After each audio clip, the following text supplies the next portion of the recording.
Hello everyone, welcome to my YouTube channel English by Vineet sir. आज हम find out errors में demonstrative pronoun, distributive pronoun और indefinite pronoun के बारे में सीखेंगे कि किस तरीके से हमारे जितने भी कॉम्पिटिटिव एग्जाम्स होते हैं और जिन एग्जाम्स में फाइंड आउट एरर से रिलेटेड क्वेश्चंस आते हैं वहाँ पर हमसे मिस्टेक कहाँ पर हो जाती है। तो आज हम प्रोनाउन के आगे डेमोन्स्ट्रेटिव, डिस्ट्रीब्यूटिव और इंडेफिनिट प्रोनाउंस में आने वाले मिस्टेक्स के बारे में देखेंगे कि कहाँ पर उनमें किस तरीके की एरर्स में हमें प्रॉब्लम आती है। तो ये तीन तरीके के हैं, जिसमें सबसे पहला है डेमोन्स्ट्रेटिव। डेमोन्स्ट्रेटिव में मैंने आपको बताया था कि डेमोन्स्ट्रेटिव में दिस और दैट, दिस और दोस, ये फोर हमारे डेमोन्स्ट्रेटिव प्रोनाउंस हैं। डेमोन्स्ट्रेटिव प्रोनाउंस में आप देखोगे इसमें हमसे मिस्टेक कहाँ पे होती है। तो दिस क्या है, ये सिंगुलर है और इसी का प्लूरल है दीज। दिस का प्लूरल है दिस और दैट भी सिंगुलर है और दैट का प्लूरल है दोज। तो ये प्लूरल है, यानी ये आपस में दिस अगर सिंगुलर है तो दीज प्लूरल है और यहाँ पर दैट अगर सिंगुलर है तो दोज प्लूरल है। जहाँ पर जो सिंगुलर है, अंग्रेजी में, इंग्लिश में जब हम आगे करते हैं तो वो किस तरीके से है, अगर हमारा सिंगुलर नाउन है तो आगे की हेल्पिंग वर्ब भी सिंगुलर होगी और मेन वर्ब भी सिंगुलर होगी। ये सीक्वेंस चलता है। अगर स्टार्टिंग सिंगुलर सब्जेक्ट है, सिंगुलर नाउन है, तो फिर आगे की हेल्पिंग वर्ब भी सिंगुलर आएगी और आगे की मेन वर्ब भी सिंगुलर आएगी। उसी तरीके से अगर प्लूरल नाउन है, प्लूरल नाउन है, तो फिर आगे की हेल्पिंग वर्ब भी प्लूरल होगी और मेन वर्ब भी प्लूरल होगी। अब हमें यहाँ पर यह समझना है कि सिंगुलर हेल्पिंग वर्ब किसे कहते हैं और सिंगुलर मेन वर्ब किसे कहते हैं। ठीक है, तो आप इसको समझो कि सिंगुलर हेल्पिंग वर्ब और सिंगुलर मेन वर्ब भी समझना जरूरी है कि सिंगुलर हेल्पिंग वर्ब क्या है और सिंगुलर मेन वर्ब क्या है। तो जब आप उसकी लिस्ट देखोगे हेल्पिंग वर्ब की, तो जितने भी हेल्पिंग वर्ब्स हैं और जिसके लास्ट में एस लगा हुआ है, जैसे इज एस लगा हुआ है, वॉज एस लगा हुआ है, हैज एस लगा हुआ है, डज एस लगा हुआ है लास्ट, तो ये सारे के सारे सिंगुलर हैं और उसके अलावा जितने भी हैं वो प्लूरल है। उसी तरीके से मेन वर्ब में जैसे गो, गोज, एस लग गया, वो सिंगुलर हो गया, गो प्लूरल है। राइट्स सिंगुलर है, राइट प्लूरल है। तो जिसमें एस या एस लग जाए वो सिंगुलर मेन वर्ब होती है और जिसमें एस या एस नहीं लगे वो प्लूरल मेन वर्ब होती है। तो यहाँ पर मैंने आपको बताया कि सिंगुलर नाउन अगर स्टार्टिंग में हमारा सब्जेक्ट सिंगुलर है तो फिर आगे की हेल्पिंग वर्ब भी सिंगुलर होगी और मेन वर्ब भी सिंगुलर होगी। अगर हमारी स्टार्टिंग की जो स्टार्टिंग का हमारा जो नाउन है वो प्लूरल है और सब्जेक्ट भी हमारा प्लूरल है, तो फिर उसके साथ चलने वाली हेल्पिंग वर्ब भी सिंगुलर होगी और मेन वर्ब भी उसकी प्लूरल होगी। तो कहने का मतलब है कि दिस अगर है तो इसके साथ आप सिंगुलर हेल्पिंग वर्ब का यूज करेंगे और साथ में इसके सिंगुलर मेन वर्ब का यूज करेंगे। एग्जाम्पल के लिए मैंने लिखा यहाँ पर दिस बुक, लेकिन जब मैं दिस लिखूंगा तो लिखूंगा दिस बुक्स। उसी तरीके से मैंने लिखा दैट बुक, लेकिन जब मैं लिखूंगा तो दोज बुक्स। अब यहां पर जो मैंने लिखा दिस बुक, तो बुक सिंगुलर है तो आगे की हेल्पिंग वर्ब भी सिंगुलर होगी और मेन वर्ब भी अगर हम यूज करते हैं तो सिंगुलर में यूज करेंगे। दीज बुक्स, तो आगे की जो हेल्पिंग वर्ब आएगी वो भी प्लूरल आएगी और उसकी जो मेन वर्ब आएगी वो भी प्लूरल आएगी। उसी तरीके say that book, book singular है तो इसके आगे की आने वाली हेल्पिंग वर्ब भी सिंगुलर होगी और मेन वर्ब भी प्लूरल होगी। दोज बुक्स, तो इसके आगे की जो वर्ब होगी वो भी सिंगुलर प्लूरल होगी। दोज बुक्स प्लूरल है तो आगे की प्लूरल होगी हेल्पिंग वर्ब और मेन वर्ब भी प्लूरल होगी। तो ये दिस और दैट में हमने देखा कि किस तरीके से दिस, दैट, दीज और दोज ये हमारे डेमोन्स्ट्रेटिव प्रोनाउंस हैं और इसके आगे कहाँ पर किस तरीके की मिस्टेक्स हो सकती है। जहाँ पर सिंगुलर यूज है वहाँ पे प्लूरल का हो सकता है, हेल्पिंग वर्ब में मिस्टेक्स हो सकती हैं, मेन वर्ब में मिस्टेक्स हो सकती है, वहाँ पर हमें फाइंड आउट एरर में हमसे पूछे जा सकता है। इसमें एक और अलग तरीके का सेंटेंस है जो मैं आपको बता रहा हूँ, उस सेंटेंस को आप ध्यान से देखो। उस सेंटेंस में एक अलग तरीके का वैसा सेंटेंस है जिसे आपने पहले कभी नहीं देखा होगा, या फिर आपने कभी देखा भी होगा तो ध्यान नहीं दिया होगा कि आखिर ऐसा क्यों हो रहा है। तो आप उस सेंटेंस को देखो कि उसमें क्या है। अब एक अलग तरीके का सेंटेंस जो मैं लिख रहा हूँ, आप उस सेंटेंस को देखो। जैसे मैंने यहाँ पे लिखा alcohol and tobacco are injurious to health. मैंने यहाँ पे लिखा कि alcohol and tobacco are injurious to health. अब यहाँ पर मैं लिख रहा हूँ, इसी सेंटेंस में मैं लिख रहा हूँ कि this is less than that. अब आप इस सेंटेंस को देखो।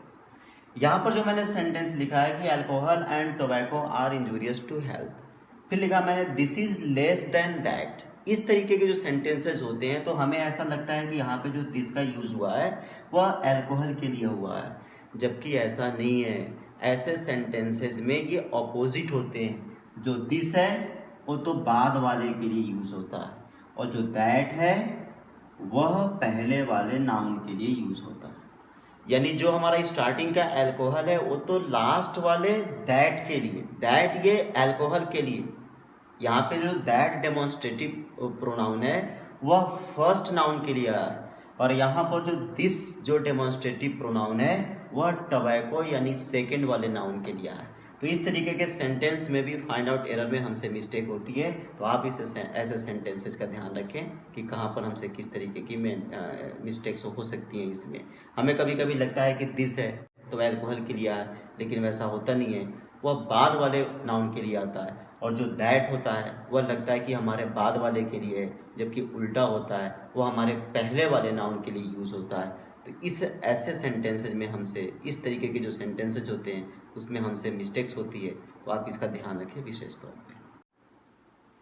अब हम डिस्ट्रीब्यूटिव प्रोनाउन में देखेंगे कि डिस्ट्रीब्यूटिव प्रोनाउन में किस तरीके से एरर्स में हमसे प्रॉब्लम हो जाती है, कहाँ पर किस तरीके से मिस्टेक आते हैं, क्या होता है। तो पहले आप देखो डिस्ट्रीब्यूटिव, ईच, एवरी, इधर और नीदर, ये हमारे डिस्ट्रीब्यूटिव प्रोनाउंस हैं। और अब आप इसमें देखो कि हमसे इसमें कहाँ पर गलती हो जाती है, कहाँ पर हम मिस्टेक कमिट करते हैं। ये क्या है? ईच, एवरी, इधर और नीदर। ये जो तीन है, ये ईच, एवरी और इधर, ये किसी भी पर्सन, ये बताते हैं किसी भी पर्सन और किसी थिंग को एक एट अ टाइम वन, एक समय में एक को बताते हैं। तो जब एक समय में एक को बताते हैं, एक मतलब सिंगुलर को बताते हैं, तो मैंने अभी कहा था आपसे कि अगर सिंगुलर नाउन है तो फिर इसके आगे हेल्पिंग वर्ब और मेन वर्ब भी सिंगुलर होगी।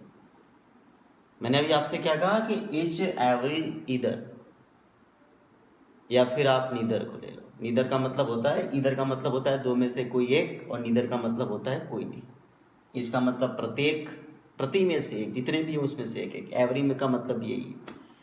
तो यहाँ पर ईच, एवरी, इधर जितने भी हैं ये, तो ये क्या करते हैं, एक समय में एक को बताते हैं, एक मतलब सिंगुलर को बताते हैं। और मैंने आपसे क्या कहा था कि अगर सिंगुलर नाउन है या सिंगुलर सब्जेक्ट है तो इसके आगे हेल्पिंग वर्ब भी सिंगुलर होगी और मेन वर्ब भी सिंगुलर होगी। तो आप अंदाज़ा लगा लें कि इनके साथ हम किसका यूज करेंगे। जैसे एग्जाम्पल के लिए मैंने लिखा ईच ऑफ द बॉयज।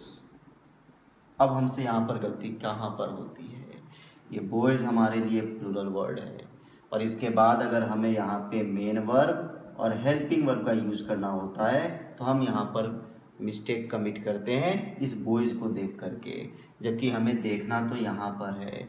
वह कह रहा है इन लड़कों में से एक, इसलिए एक की बात कर रहा है, तो यहाँ पर मेन वर्ब और हेल्पिंग वर्ब हम सिंगुलर का यूज करेंगे।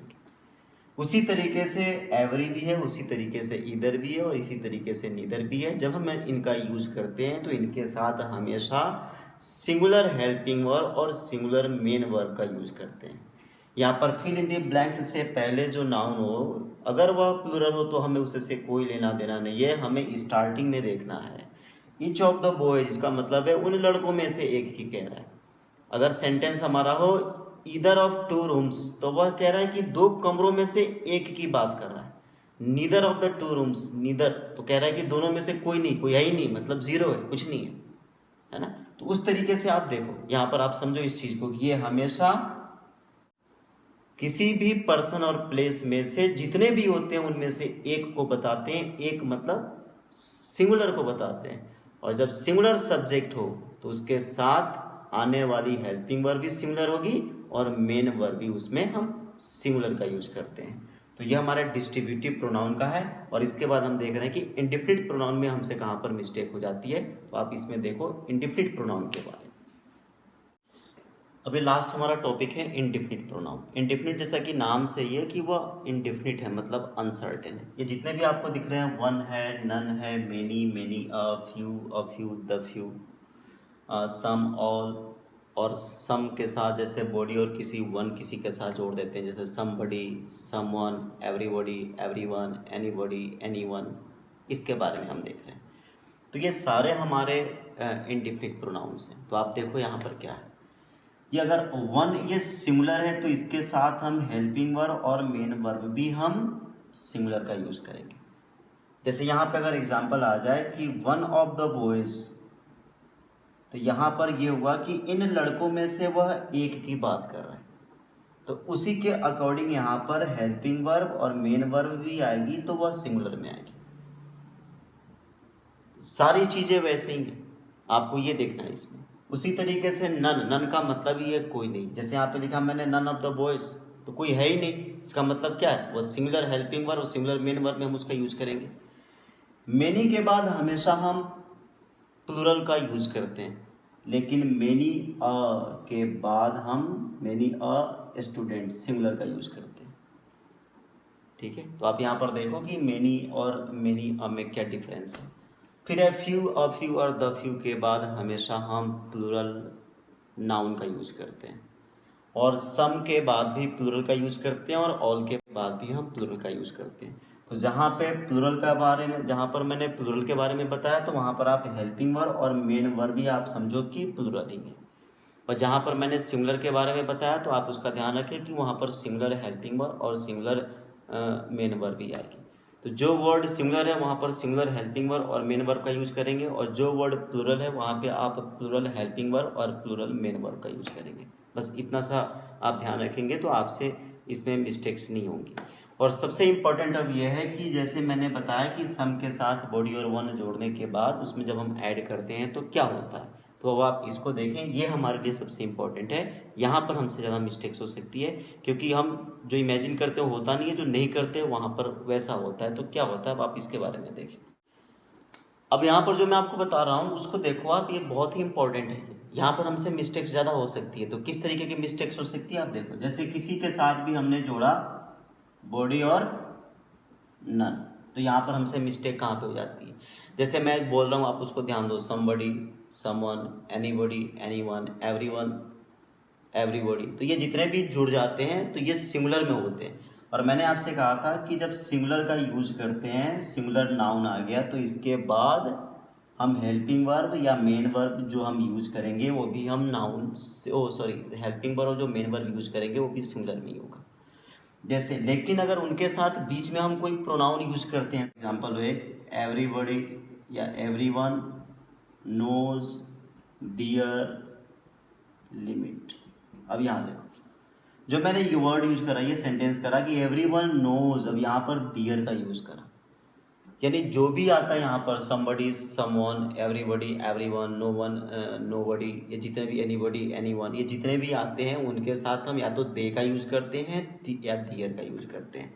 उनके साथ हम ऐसा नहीं कि हिज, हर, क्योंकि यहाँ पर इसका रीजन क्या है कि हम दे या दियर का यूज करते हैं। जैसे मैंने लिखा एवरीबॉडी, तो एवरीबॉडी में क्या हो गया, वहाँ मेल और फीमेल दोनों है।